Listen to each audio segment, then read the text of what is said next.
j'ai lu un truc incroyable. Ah ouais, j'en ai déjà entendu J'ai entendu parler. dire que... Non, c'est quoi?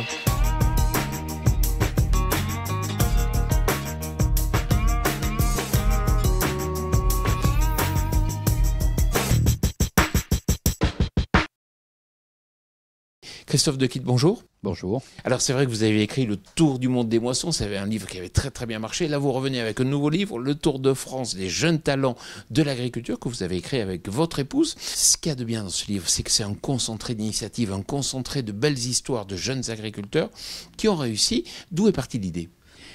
En un mot, c'est assez simple. Allez voir, la seule façon de bien parler des choses, c'est de les rencontrer.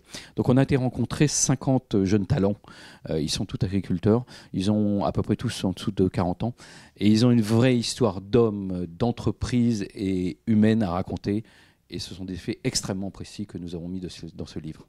C'est toujours des réussites? Alors c'est plutôt des réussites, mais dans... Pas vraiment, Jean-Paul.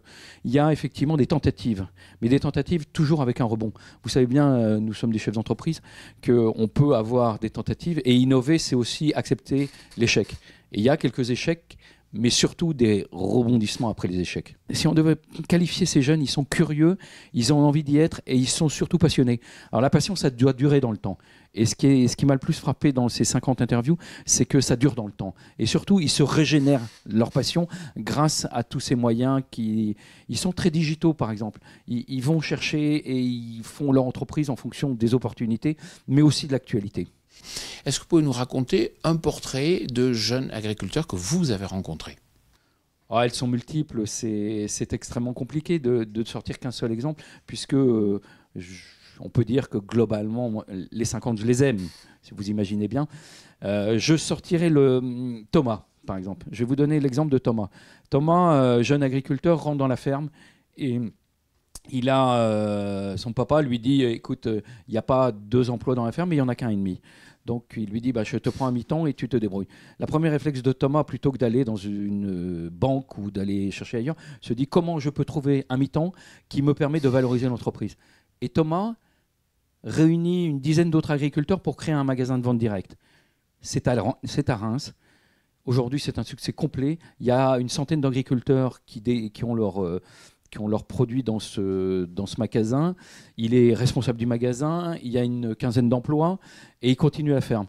Il est notamment l'un des meilleurs éleveurs charolais de France. Et donc c'est une belle histoire. Vous rajoutez à ça que Thomas doit faire face dès les premiers jours à une chute de son père du toit de sa maison qui lui entraîne 6 mois de coma. Et donc il devient de jeune bisu de l'agriculture à chef d'entreprise d'un seul coup et en multipliant les rôles et notamment les responsabilités. Et j'en vous donne une autre, c'est que Thomas fait partie d'un conseil d'administration d'un abattoir qui était voué à être fermé et il a réussi à fédérer l'ensemble des intervenants d'une région pour pouvoir faire de telle façon que cet abattoir ne dépose pas le bilan. Il y a des jeunes agriculteurs, mais aussi des jeunes agricultrices. Ah ouais, ça c'est magique. C'est magique parce que d'abord elles sont belles, bien évidemment, et elles ont surtout un rôle difficile parce que, comme toutes les femmes, elles ont plusieurs métiers. Alors, le plus beau, c'est de faire des enfants et donc d'être mère de famille. Alors, comment concilier effectivement ce rôle de mère de famille et ce rôle d'agricultrice? Et notamment, c'est fini le temps où madame était le second de monsieur. Aujourd'hui, vous avez dans ce livre des véritables chefs d'entreprise au féminin. Sachez quand même que dans les installations, alors ça va peut-être vous étonner, mais aujourd'hui on a un trend d'à peu près durant 10 ans de 14 000 installations par an. On pourrait se dire le métier d'agriculteur n'attire plus. Il y a 14 000 agriculteurs et agricultrices. Il y a notamment 40% de femmes dans ces 14 000. C'est absolument magique. On parle peu des femmes dans l'agriculture, mais j'ai trouvé ça très, très sympa, quoi. Quand et où sera-t-il disponible ? Alors, ce livre est disponible dès à présent.